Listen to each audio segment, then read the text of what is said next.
Um, hey guys. Hey. Um, it's been a while. Today I'm gonna be showing you guys something. I'm gonna be showing you guys something a little bit different. I'm gonna kind of move away from. Wow, why is the camera? It's like moving slower than like what I'm doing. Like I'm going really fast, but it's going a lot slower on the screen. so God, my phone. So in this video, I've been doing a lot of drum covers. I want to kind of show you guys a couple things. I've been doing a lot of, as you can tell, a lot of metal, heavy, like August Burns, Red, Avenged Sevenfold, Guns N' Roses covers.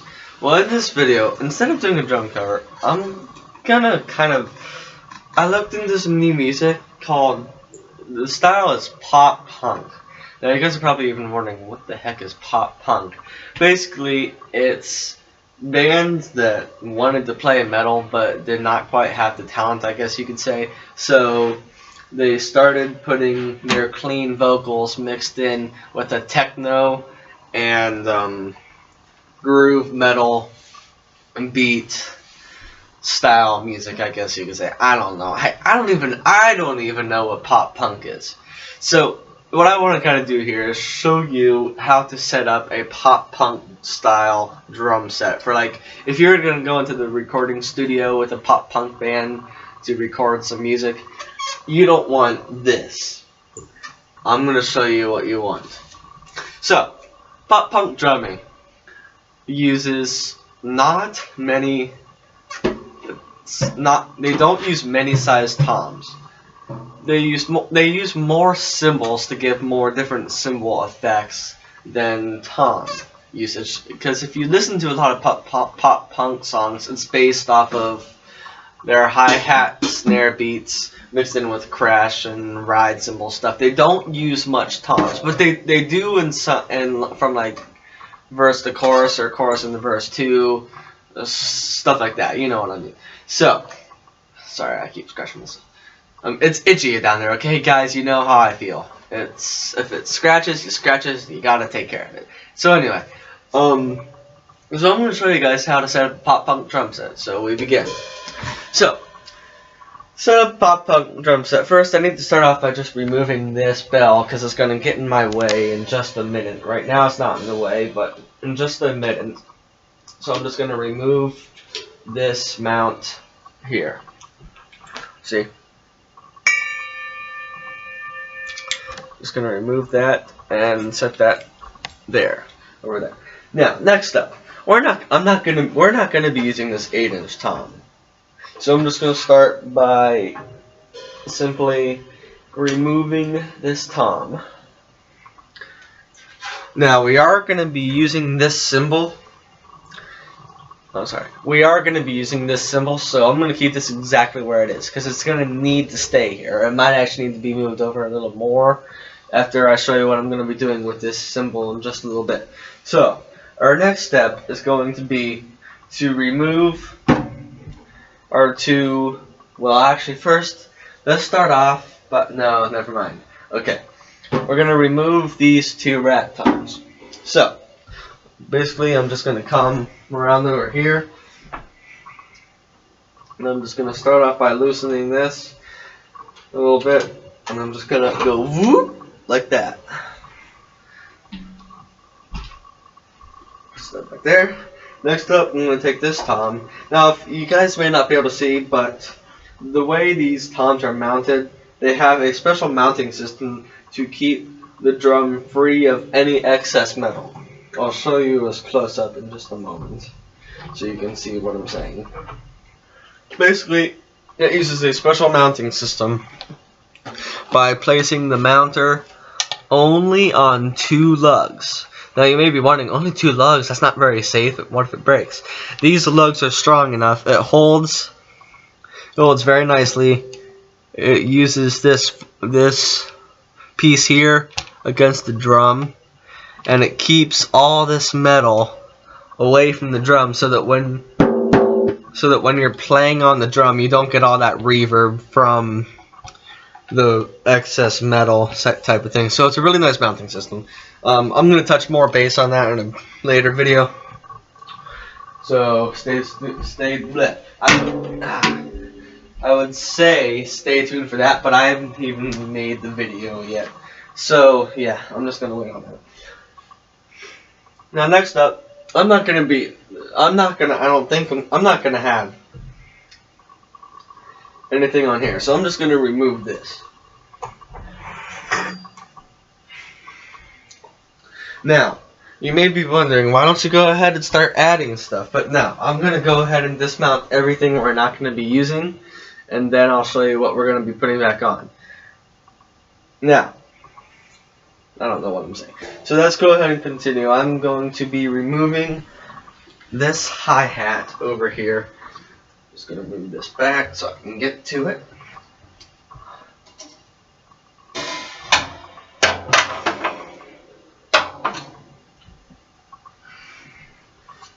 And I'm just going to set it over here.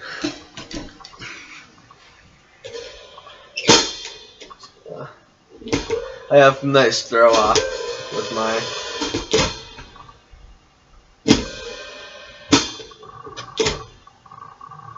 it's nice. Okay, we are going to be removing my first floor tom. You may remember from my videos, my drum cover videos. Yes, I have 2 floor toms. That was not supposed to happen.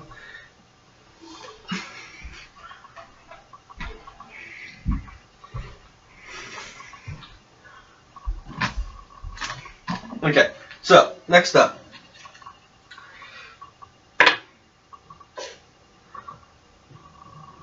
we are not going to be using this cymbal, but we will be using the stand. So I am just going to remove this cymbal and set it over there.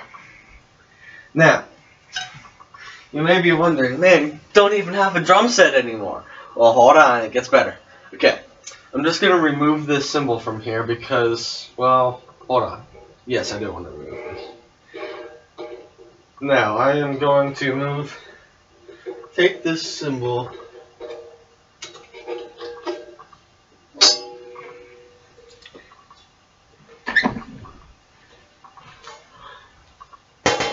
and set it over there on top of my other ride cymbal, and I am going to, it's over here.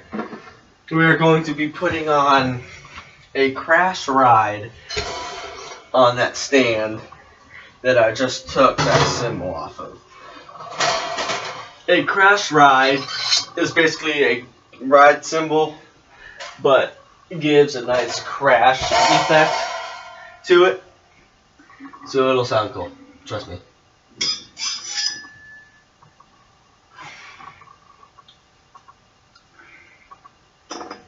Just gonna set that on there and take this. You guys watching? It's gonna get better, trust me. Now, I am just going to retighten this wing nut.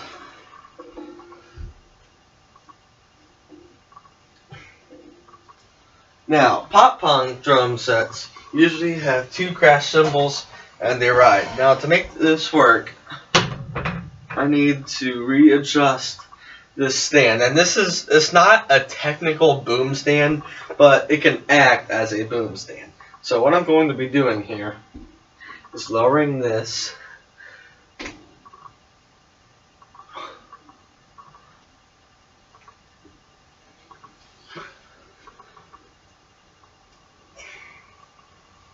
and angling that, I believe about, not for sure, but about there. I am going to test this really quick to see how that feels.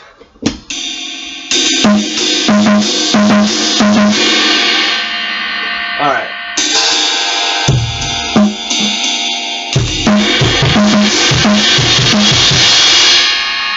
Yes, that's going to work very well, because you can ride on it,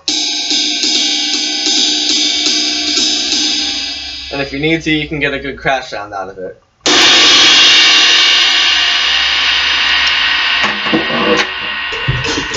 Now, we are still going to have another crash cymbal set up, but we're not quite there yet. So, hold your forces.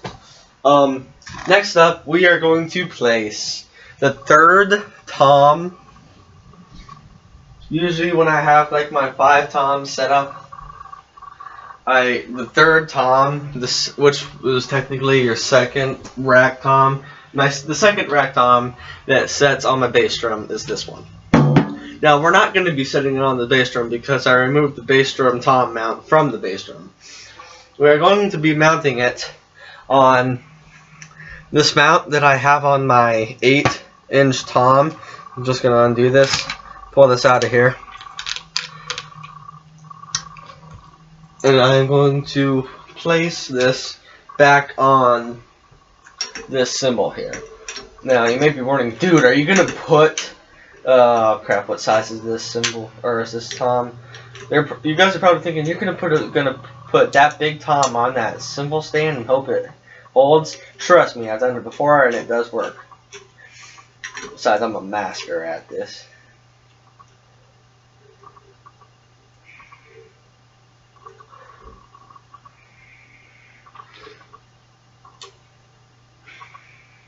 So I'm not sure if that's exactly where we're gonna want that mount. I'm just gonna set it on there and tighten it up, so that we can place our tom on it and adjust from there. Just got all kinds of. So I always, whenever I rearrange my drum set or clean my drums, I always like to flip it upside down. A lot of times when you play, drummers, you'll know this. A lot of times when you play, you'll get wood chips from your drumsticks down here in the crease. I usually just kind of like flip it upside down and get some of that out. Give it a nice little shake. Doesn't have to be a hard shake. Now, I'm just going to set this down on here. If I can aim it right.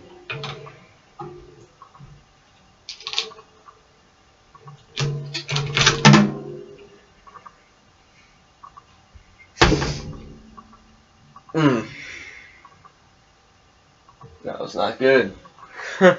But don't worry, we can fix this.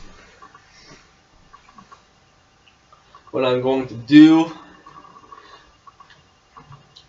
is line up the tom with one of the legs of the stand, which will help to balance the stand a little more, because this is a heavy tom. So yeah, it's gonna need a little bit of support. I don't know why I said a little bit. It needs a lot of support, but yeah. So I am going to just make this tom flat as of now. Now, you guys give me just a moment. I really should do cut parts. I need to.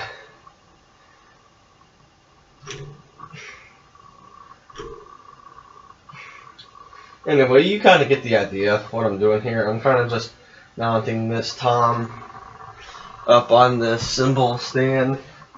You get the idea. I think you guys some of you pop punk drummers that might be watching this probably already know what I'm going to be doing. I'm going to be placing a floor tom here. I'm going to have two toms. Boom, boom, boom, boom, boom, boom, boom, boom, boom, boom, boom, boom, boom. I'm going to have this crash right here, crash, another crash, my China cymbal, and my bell. So I'm going to help with my bell. I don't know exactly where I'll put my bell, but I will find a place for it. So yeah, I'm gonna go and end this video just because, wow, I only got 15 minutes. So yeah, I'm just gonna end this and finish this on my own, because you guys, pretty much from here out, you can decide what you want to do for the most part. But the core of a pop punk drum set consists of snare drum, hi-hats, a crash here, a low-pitched tom mounted to that crash cymbal stand here, a floor tom that would be placed right here, and then a big 4-tom. You want like a low sound, so it's just maybe like an 18 or 20-inch tom, a bigger one for here on the front to give you a dong, nice little dong, a low note. And then I've got, as you can see, you have your ride crash here. I'll be placing another crash here, and I'm most likely gonna mount my bell from here over to here and have my bell like right here-ish, maybe. And then I'll have my china. So yeah, that's it. But yeah, after you get at least one crash with a tom mounted to it, hi-hat, cymbal, and a crash ride cymbal, and one floor tom. Basically, all you need to know for a pop punk drum set is 2 toms. 2 toms, everything else is up to you. Fully up to you. You may not have the effect bell, the china cymbal. You may not have all that fancy stuff. So just play along with what you got and just give it a shot. Have a nice day. This is Brandon Gerber going offline.